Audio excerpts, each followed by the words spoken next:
Welcome to Krishna's kitchen. ఈరోజు నేను పెసరపప్పు టమాటా చేస్తున్నాను. చాలా టేస్ట్‌గా ఉంటుంది. పెసరపప్పు టమాటా అంటే అందరికీ వచ్చనుకుంటా. కానీ కొందరు రాని వాళ్ళు ఉంటారు కదా! వాళ్ళ గురించి చెప్తున్నాను. అలాగే వచ్చిన వాళ్ళు కూడా ఈ విధంగా చేసి చూడండి. చాలా టేస్ట్‌గా ఉంటుంది. ఇక్కడ నేను ఒక గిన్నె పెట్టేసుకున్నాను. స్టవ్ వెలిగించుకొని గిన్నె వేడయ్యాక ఇక్కడ నేను ఒక బౌల్ నిండా పెసరపప్పు తీసుకున్నాను. పెసరపప్పుని వేయించుకోవాలి. వేయించుకుంటేనే పప్పు చాలా టేస్ట్‌గా ఉంటుంది. అందుకోసమే ఈ పప్పు చాలా టేస్ట్‌గా ఉంటుంది అని చెప్పాను. ఇలా పప్పుని వేయించుతూ ఉండాలి. అంటే కొద్దిగా కలర్ మారాలి. గోల్డెన్ కలర్ వచ్చే వరకు వేయించుకోవాలి. మనం పప్పు వేయిస్తున్నప్పుడు మంచి వాసన వస్తుంది. అంటే పప్పు వేగిందని మనకు తెలుస్తుంది. అంతవరకు వేయించుకోవాలి. ఈ పప్పుని ఇలా వేయించుకున్న తర్వాత వాటర్ వేసి బాగా పిసికి కడగొద్దు. 2 సార్లు వాటర్ వేసేసుకొని వాటర్ని తీసేస్తే సరిపోతుంది. ఇక్కడ పప్పు వేగిపోయింది కదా! ఇక్కడ వాటర్ వేసుకుంటున్నాను. ఒకసారి ఇలా వాటర్ వేసేసుకొని వాటర్ అంతా వంపేసుకోవాలి. ఇలా గరిటెతో కానీ స్పూన్తో కానీ ఇలా ఒకసారి ఇలా తిప్పేసుకొని వాటర్ని అంతా తీసేసుకోవాలి.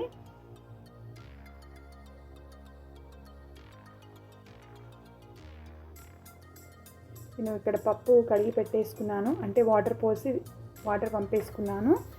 ఇక్కడ పప్పు ఉడకడానికి సరిపడా వాటర్ వేసుకుంటున్నాను. ఈ పప్పుని కుక్కర్లో ఉడికించవచ్చు. కానీ కుక్కర్లో ఉడికిస్తే అంత బాగుండదు. పెసరపప్పు త్వరగానే ఉడికిపోతుంది కదా! అందుకోసమే ఈ గిన్నెలోనే ఉడికించుకుంటాను. ఇక్కడ స్టవ్ వెలిగించుకున్నాను. కొద్దిగా పసుపు వేసేసుకుంటాను.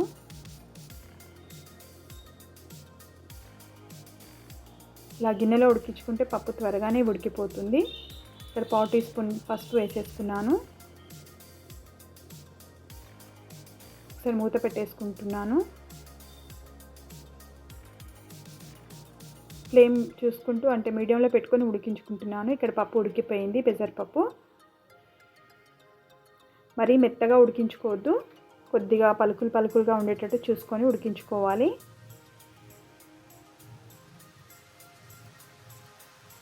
ఒకసారి ఇలా కలిపేసుకోవాలి గరిటెతోని.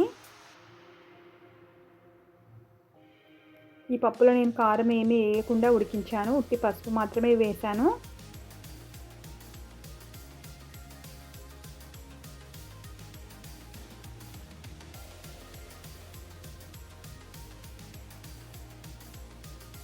ఇక్కడ కారం వేసుకుంటున్నాను. ఒక 1/2 టీ స్పూన్ కారం వేసుకున్నాను. ఇక్కడ కలిపేసుకొని చూసుకోవాలి. మనకు పప్పు కన్సిస్టెన్సీ చూసుకోవాలి. మనకు గట్టిగా అయితే గట్టిగా, లేకుంటే కొద్దిగా పలుచగా కావాలంటే వాటర్ వేసుకోవాలి. ఎంతైనా పెసరపప్పు కొద్దిగా చల్లబడుతూ ఉంటే గట్టిగా అవుతుంది కదా! అందుకోసమే వాటర్ ఎక్కువగానే వేసుకోవాలి.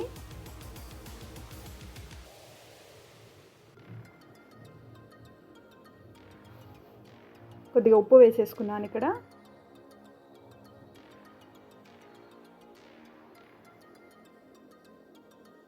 ఉప్పు వేసుకొని ఒకసారి కలిపేసుకొని వాటర్ చూసుకొని వేసుకోవాలి. అది కూడా వాటర్ నేను ఇక్కడ వేడి వాటర్ వేసుకుంటున్నాను.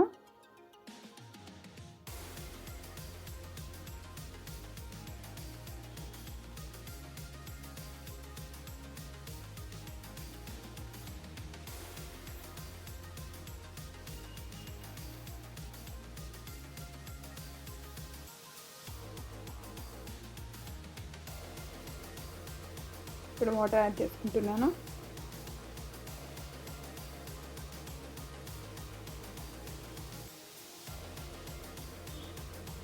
వాటర్ వేసుకున్నాక మూత పెట్టేసుకుంటాను. అంటే పప్పు కొద్దిగా మరగాలి.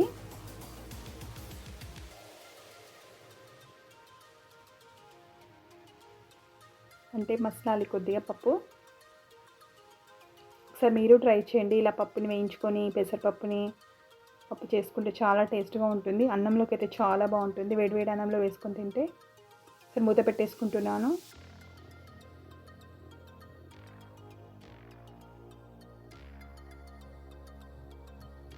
ఇక్కడ పప్పు మసులుతుంది.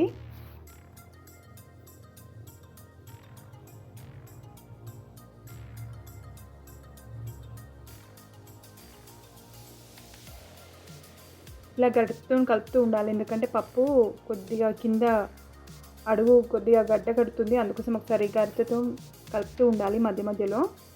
పెసరపప్పు కదా కిందికి అడుగుకి వెళ్ళిపోతుంది.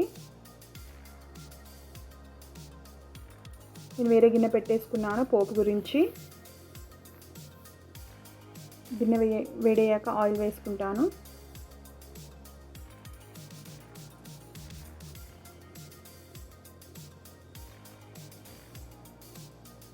ఒక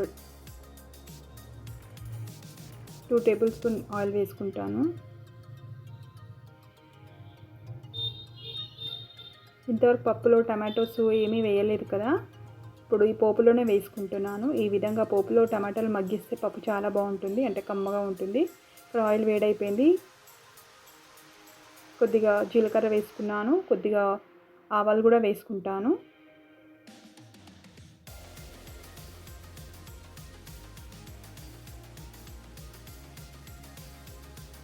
ఇక్కడ ఒక 10-12 వెల్లుల్లిపాయలు తీసుకున్నాను, పొట్టు తీసుకొని వాటిని దంచి వేసుకుంటున్నాను. అలాగే ఒక 2-3 ఎండుమిర్చి కూడా వేసేసుకుంటాను కట్ చేసి.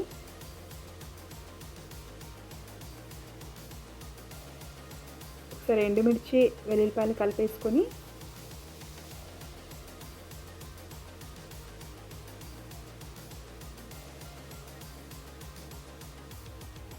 ఒక 2-3 పచ్చిమిర్చి కూడా కట్ చేసి వేసుకుంటున్నాను.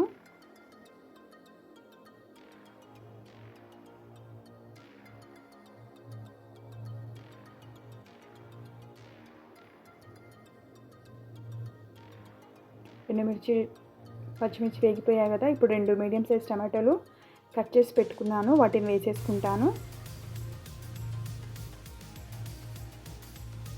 టమాటో ముక్కల్ని బాగా ఈ నూనెలోనే మగ్గించుకోవాలి, పూర్తిగా మెత్తగా అయ్యే వరకు మగ్గించుకోవాలి.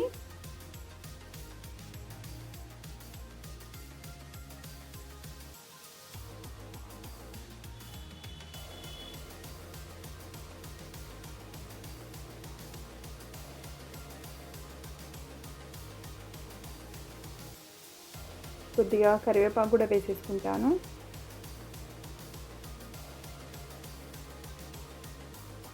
ఒకసారి మూత పెట్టేసుకుంటున్నాను.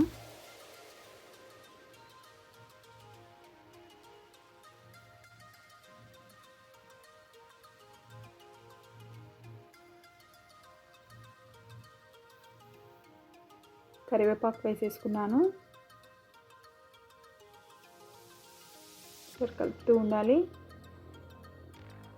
కొంచెం సేపు అలాగే మగ్గనివ్వాలి. టమాటోస్ని కొద్దిసేపు కుక్ కావాలి.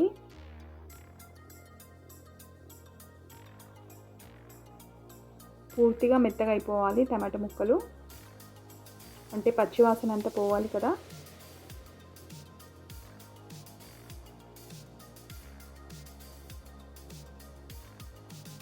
టమాటోలోని పెసరపప్పుతో కూడా ఉడికించుకోవచ్చు, కానీ అలా టేస్ట్ బాగుండదు పప్పుది.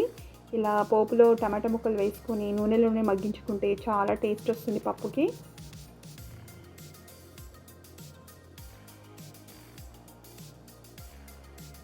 ఇలా కలుపుతూ వేయించుకోవాలి.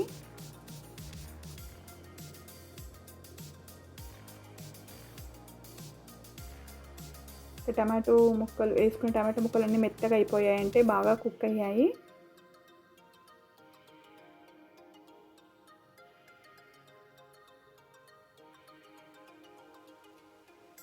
ఇప్పుడు పప్పులో వేసేసుకుంటాను.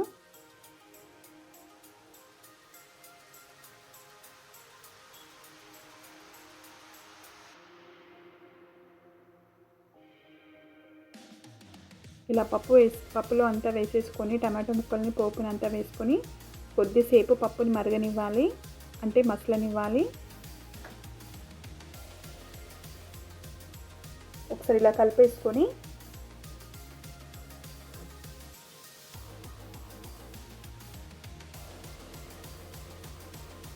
ఈ టైంలో ఒకసారి ఉప్పు టేస్ట్ చూసుకోవచ్చు. ఉప్పు ఒకవేళ సరిపోకపోతే కొద్దిగా ఉప్పు వేసుకుంటే సరిపోతుంది.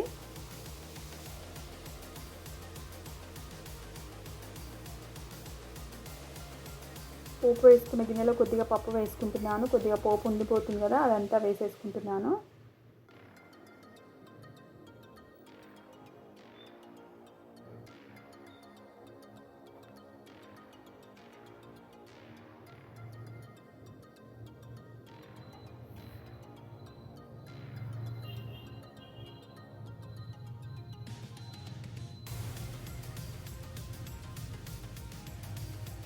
ఇక్కడ కొద్దిగా టేస్ట్ చూస్తున్నాను ఉప్పు సరిపోయిందో లేదో అని.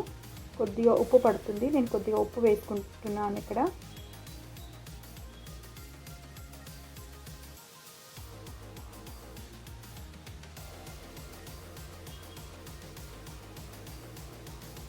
ఇక్కడ కలిపేసుకొని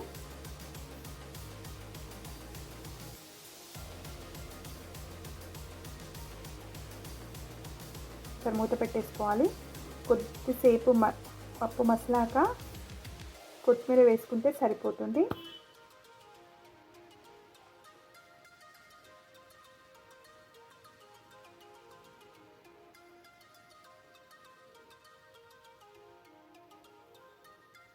పప్పు మసిలింది కదా, కొద్దిగా కొత్తిమీర వేసుకుంటున్నాను.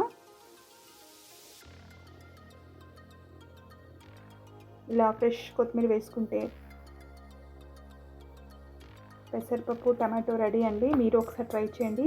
ఈ పప్పు అన్నంలో చాలా బాగుంటుంది, అలాగే పుల్కాలోకి వేడివేడిగా చేసుకొని తింటే సూపర్గా ఉంటుంది. మీరు ఒకసారి ట్రై చేయండి.